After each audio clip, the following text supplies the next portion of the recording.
Happy birthday to me. My mother took me to go see a really cool airplane. It was an amazing day, actually. We had a really good time. This is the leading plane in World War II, if I could say it right.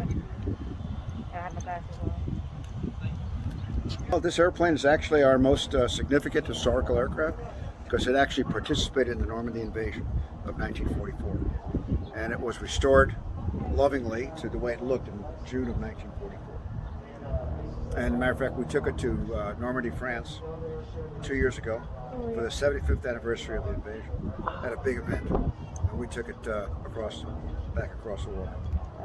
It took a long time too. How long was the flight? It was about 25 hours for the crossing.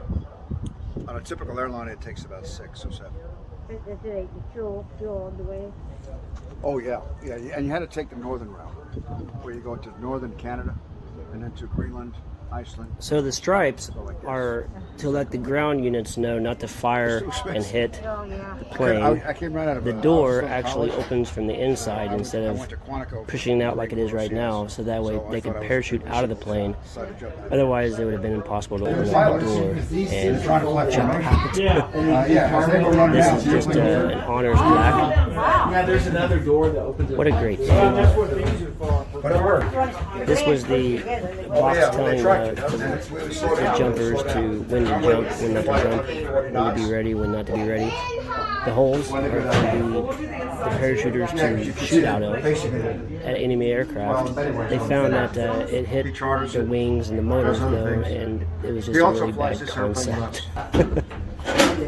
He actually removed the air crew only sign so that way I can go back there and check it out. Before GNS. This is the place where the navigation and the radioman would sit. It was a really cool but yet tight space. And needless to say, there really wasn't a whole lot of room to move around and to get The comfortable. navigator would sit here, he have his charts laid out, and he would actually have a sextant up there, all kinds of things. The radio operator would sit here, operate the radios. All these big black boxes, and that's where the term comes. Big black boxes with radios. Oh, yeah. And then up front, you had the 2 pilots, and the guy sat between them was the engineer mechanic. Wow. You can take pictures. None of that stuff is classified anymore. Okay. Oh, wow. And it was funny that he said that it was no longer classified. And back in the day, you and I would never be able to see anything like this unless we were in the military and actually was part of the airborne. Although, if you notice, they have boys' headphones. I doubt they had those. Although they might have had those back then, and they just now got released to the public. Who knows?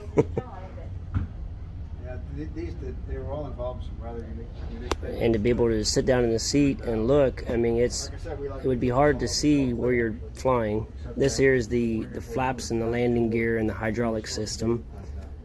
Dayton, Ohio next week at the Air Force Museum. There's some kind of event. So this made it worthwhile to go there. And so they would actually. Is the this lever co-pilot here would for the be in flaps? control of the flaps, the landing Is this gear. what you guys actually have to use? And Say the again? This lever hydraulic here part in that case says those flaps? two went out. That's they'd actually the lever you have to hand use for your pump it. flaps. That's how you raise it. It would be Wow. This is the It'd be rough. that's the selector valve right there. And what you're doing is this is fluid, and inside that valve you have an up line, a down line, pressure lines. See one coming in, one coming out. right. And basically what you're doing is you're actually controlling the valve once you got pressure in the system that will raise or lower the flaps. And the same thing with the landing gear. That's the landing gear down there. Wow. And you see the way they put the red there? Because sometimes you get confused this and that.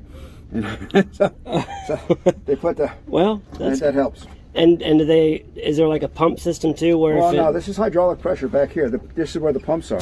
This is the whole hydraulic line.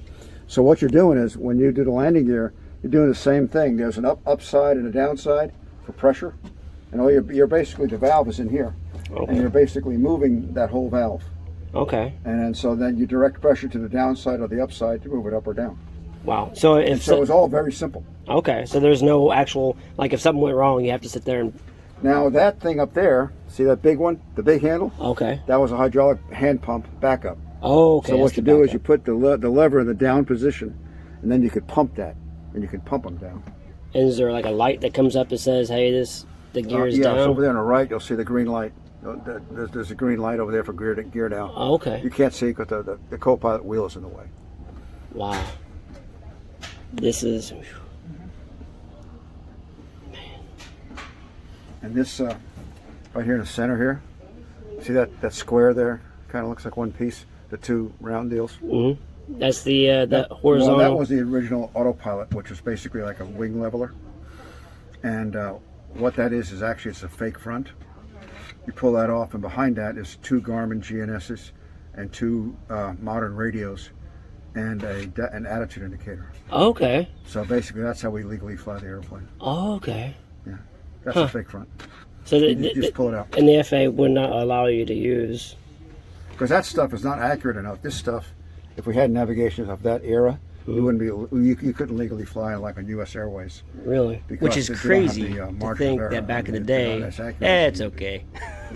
There's a thing called RNP, Required Navigational Performance, and all equipment has to be within so many miles, whatever. Wow. Which is so much of a margin of error to legally fly in. And these are all the switches, of course, for start and stop and recognition lights and this and that. And of course the prop feather buttons and so just bail out. See that says bail out? We don't use that. What's Right there, you see the guarded switch. It would probably, in the day, it probably was a light back here which would light off, telling people to bail out. Oh wow. We don't do that. That'd be something that we probably would know. Let me see something, Trey.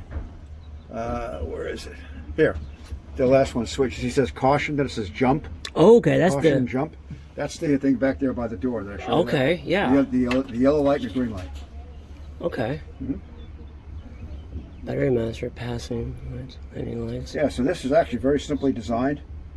That when you do this, you're actually moving the valve, and you're directing pressure with the flaps in the gear. So you actually just flick those two. Is there like a master control that starts it up? Left, right, off. For the mags. Oh, okay. Control. So you turn those on, and then you have to. And then you hit your starter buttons up here. Start, boost pump on, and then crank.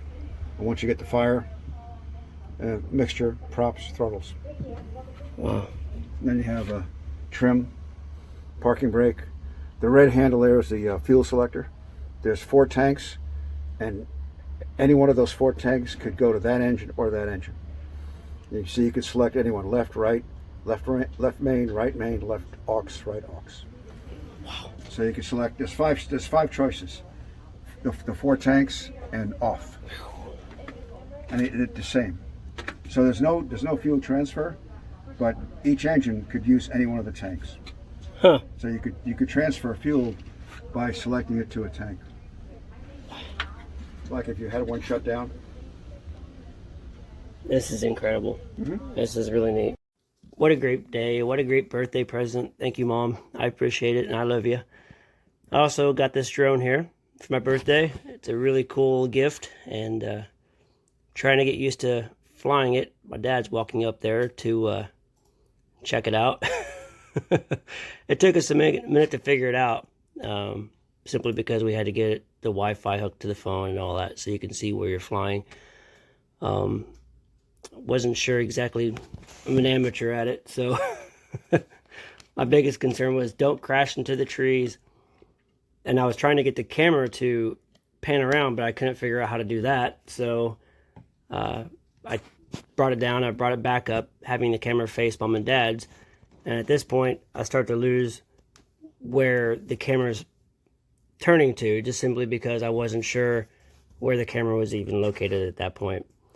All I know is that it turned, and so I just did a 360 around. And so that's Mom and Dad's yard there. And I'm not sure if I'm going to pan around yet or not. I guess not. Well, thanks for watching.